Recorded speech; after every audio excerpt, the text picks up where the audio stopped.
You were telling me you were a Bigfoot guy? Big Bigfoot guy. Tell me about this. Here's the problem. You grew up in an area. Yeah. You're in the Pacific Northwest. Yeah. That's Bigfoot country. That is. I think that's the only reason I'm so into it. Yeah. Also, here's the thing you got to know about talking about me. It's not ever funny, and it's something I like so much that it ends up me giving you the same arguments you've heard a billion times. Yes. Oh, it's Gigantopithecus, came over the Asian plain, it's a bipedal hominid, it's just, and then at the end, and every one of my friends have experienced it, Harlan Williams just experienced it when I was on his podcast. Anytime I talk about Bigfoot, it ends up with me just going, please, Joe, can you just say it's maybe a possibility? Like, that's what it always ends up being. Yeah. You said it's, I remember you one time going, there's nothing out there. Yeah, didn't you say that about Hunters Bigfoot? don't see it. That's why I don't believe in it. Some hunters do. No, not many. People that see it are usually loggers, hunters, natives, people that are out in the woods. There's another problem. Another problem is dusk. You see things at dusk or at dawn. It's very confusing. Mm-hmm. Bears walk on two legs all the time. I have personally watched bears walk on two legs, and if I didn't know any better, and if it was a dark environment, like it was dusk, you barely can see, I would think it's Bigfoot. Right. Yeah. But I do think Bigfoot existed. Yeah. There's some insane number of Native American words for Bigfoot. Oh, yeah. Sasquatch is just one of them. There's a bunch of them. There's a bunch of Native American words for this one animal that's fake, but all the other words they have are for real animals. They don't have a bunch of dragons. They don't have like mythical creatures in Native American mythology, but they do have this one giant man thing that definitely existed. At some point. At 100%, Gigantopithecus was a real animal. It was 8 to 10 feet tall, bipedal hominid. Yep. It was a huge gorilla-looking primate that died off somewhere around 100,000 years ago, but they don't know really. 100,000? Yeah, but they don't know for sure. The thing about it is, it's like, if you only find fossils from 100,000 years ago, you could assume that that this animal at least lived then, but you don't know when it went extinct. Right. You might find some new fossil like 10 years from now. They might find some new site, and wait a minute, these are 20,000 years old, or these are 30,000 years old, or these are 50,000 years old. But either way, anatomically identical human beings have been around for 500,000 plus years, maybe even more. So, or similar human beings. So then we definitely interacted with them. Yeah. Or they were around when we were around. I think they're still around. I think there's hundreds, maybe thousands of them. That's what I believe. I think they're in caves or something. Or maybe it's... You know what the problem with that is? What? They're too big. The amount of food that they would need to eat, you'd have to be grazing all day long. See, if you're Bigfoot... Posted in the Journal of Zoology this month. If it's there, could it be a bear? They're saying it's black bear, American black bear. Yeah, American black bear that stands up. But he's even little kids. Yeah. No, the difference between a monkey and a bear. No. First of all, let me tell you something. If you're in the woods and you're in a heightened state because you're looking around, you don't know what's out there. It's all thick woods. It's weird. Woods are weird. Yeah. And you see something, you could trick your brain. I saw a squirrel, and for like 2 or 3 seconds, I thought it was a wolf. Really? Yeah. Yeah. That's real. It's real between here. I'm seeing something moving in between thick trees, and I see gray fur. I'm like, oh my God, is that a wolf? Yeah. Because there's wolves out there. Right. I'm in Canada. I'm like, oh no, it's a fucking squirrel. What the fuck is wrong with me? What the fuck is wrong with me? Shoot it. Yeah. It's like people see what they want to see. Yeah. And the problem is you get something into someone's head, a mythological thing, whether it's a UFO or whether it's Bigfoot. I think the world is way more slippery than we like to think. And I think there's states of consciousness that people can achieve during high anxiety levels, definitely during the use of psychedelic drugs. Yes. Sometimes during weird states in their life, like near-death experiences, loss of a loved one, extreme emotion, a lot going on, a lot of anxiety and fear, like you would have if you're in the woods. Sure.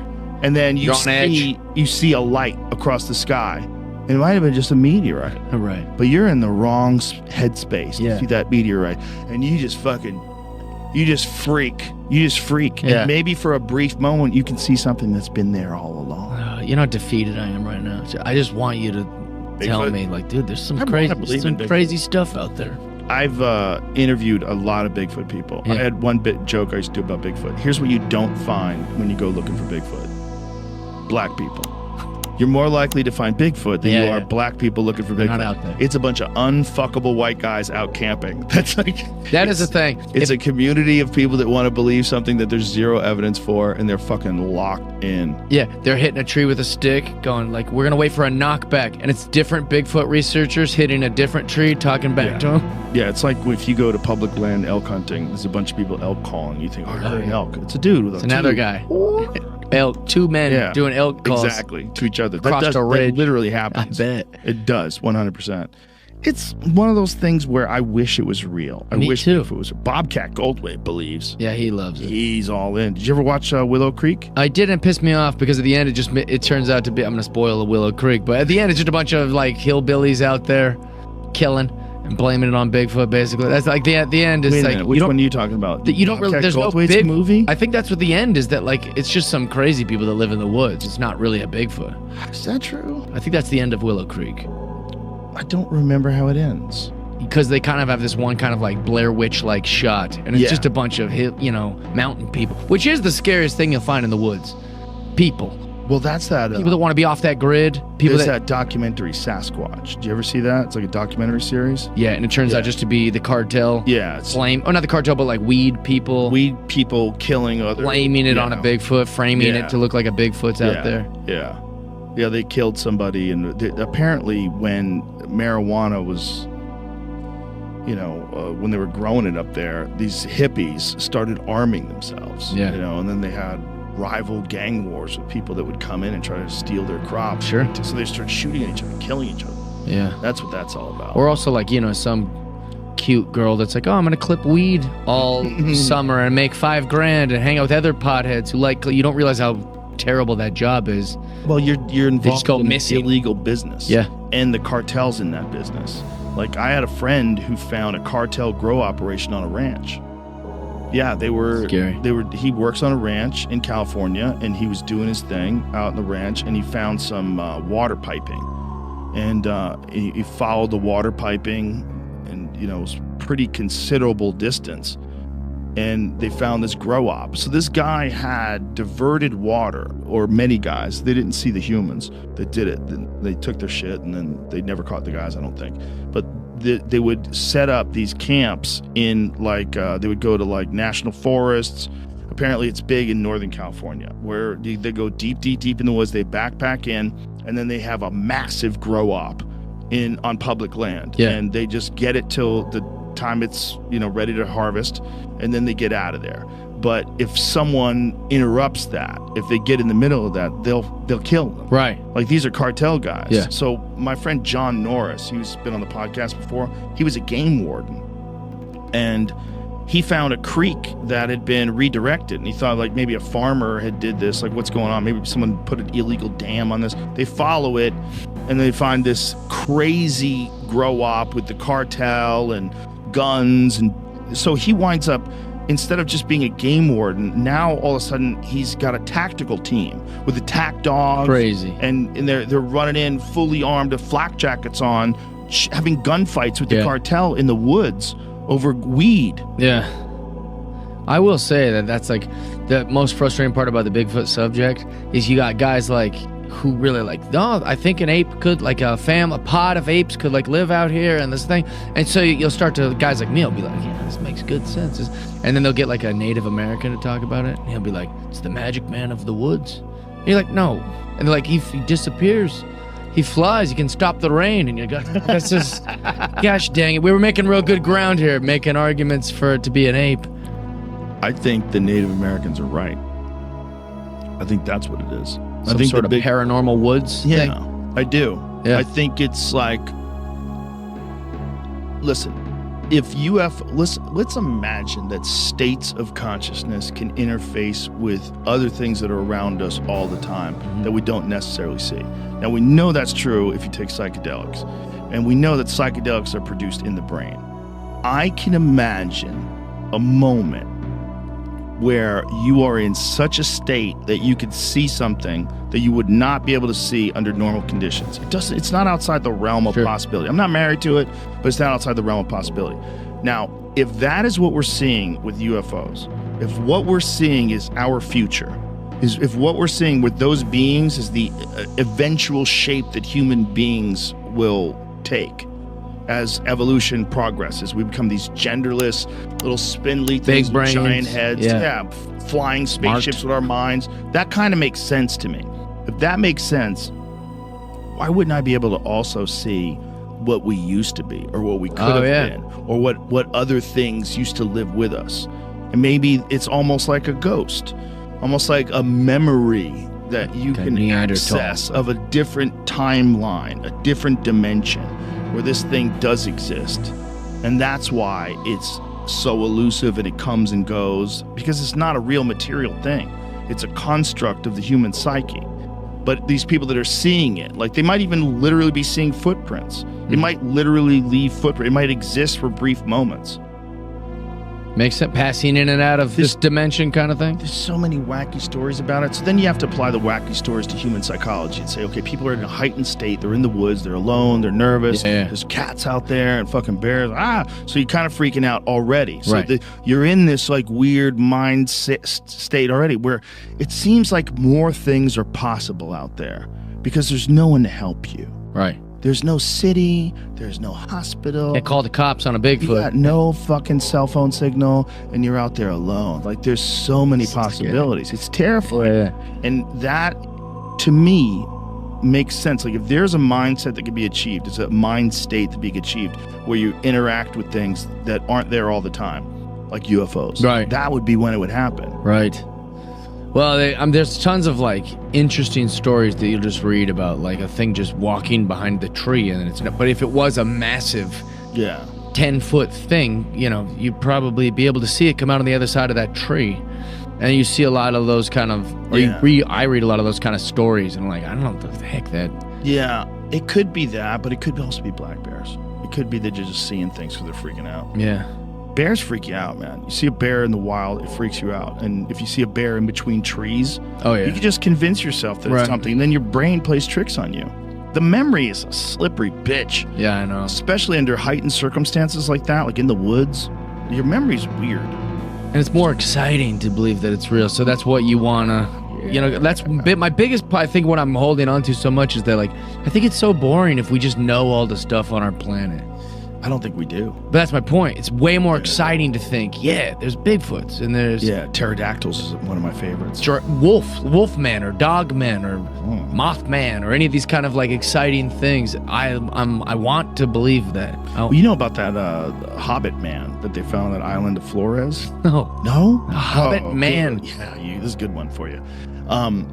This is a thing that absolutely lived alongside people. And I think they don't know the timeline of this fucker either. But they think it might have been as recently as like 50,000, 30,000 years ago. And they were little tiny people, 3 foot tall, like almost like ape-like creatures. That's what they look like. See? Like a little baby Bigfoot. Yeah, well, like little hobbits, man. And they lived on this island. And they were like a different branch of the human chain that lived alongside Homo sapiens. Yeah, you see that? You just think you see a juvenile Bigfoot or something. Yeah. Well, there's people that have cited these things in other parts of the world still to this day. They still claim that they exist. I never saw Bigfoot, but we were on training. You do these training where you go make maps and all this shit. And we heard him. You heard Bigfoot? I heard Bigfoot. I heard him. What does it sound like? I could still do that. He does that, but everything you see on them stupid TV shows, that happened. He threw a rock, all the animals started running, and the Marine, because you know, he's the guy who knows where the markers are, but we didn't know where the markers were. He's the one who says, hey, we're out of perimeter. Have you guys ever heard of Bigfoot? Blah, blah, blah, blah, blah. He tells us. He was Native American, but he just said that. And where were you guys? What state? Like Nova Scotia. Nova Scotia. Where they do cold weather training. Yeah, and you have to make your own maps. You sure they weren't fucking with you? I'm pretty sure. Who threw that rock? Somebody that was fucking with you? I don't know. Why do you fuck with the animals too? All the animals ran too. Remember how you said they know how to get away? All these fuckers they just did a little mass exodus. And it's a all. I'm very skeptical of Bigfoot. I've never seen him, but I never heard nothing like that either. So what if you had a? Did it sound like? It just sounded. It was. What was it similar to? You ever hear Luther Vandross sing live? Like when you hear him on a record, it's one thing, but when you hear him live, he's like that. He didn't sound like that, but it was the same Power, like hair on the back of your neck, kind of. Really? What the fuck? Well, bears do that sometimes. Yeah. Bears, especially when what time of the year was it? It was winter. Because you listen to the wind. It's like it sounds like a train coming. You have to determine where the wind is coming from and get on a tree or something, because a lot of the icicles are coming like darts. Oh wow, Jesus! And that night we were joking about. I was joking around about it and everything. And one of the officers says, this is a facility, and we don't. Heard you're a comedian. We don't make. Basically, you can't go on stage and go, hey, guess where I was at? So I was just in the joke. I'm just camping, and we. Oh, I see. Yeah, but there's nobody's in the military. But and in the joke, I actually do see Bigfoot. It's funny. So tell me, how did it happen? What was going on? What were the circumstances? We were lay it out for me. Okay. Yeah. You have you get, because it's cold and it's raining, so we're like in a little circle, and it's kind of raining, kind of sleeping, and we're talking about, well, we're gonna do this and do that, because we're comparing shit. Everybody's fucking up. We found our third marker first, like, and it's supposed to be like a 2 or 3 day thing, right? And the good teams, like, you do it in the classroom for a couple of days, and then a team goes out, team comes back, team goes out. And some of the guys who weren't as good as us in the classroom coming right back in 2 days. They just spent one night and came back. Shit, man, we was on our third day, dog. Like, what? And then our first marker was the third marker. But he couldn't help us. But then after we heard that, he's like, look, you guys, because we're all. So how long did it take in total? We left right after that, dog. He told us yeah, he didn't want to be there the morning we wanted to be there. So yeah, it's a lot of fudging going on. Oh, okay. Yeah. So he said, yeah, good enough. Good enough, yeah. So you guys were out there, and explain to me what happened and who was telling you that it's Bigfoot. Well, we all heard it. Like, everybody's like, what the fuck? And then everything's running, deer, and everything's just like scurrying. But we heard the, how you throw a stick through the branches? Uh-huh. You just throw it, like, it's just like a big something just flew through the trees. And then that's when he's kind of, and of course we're like, fuck out of here. Right. But it was just too weird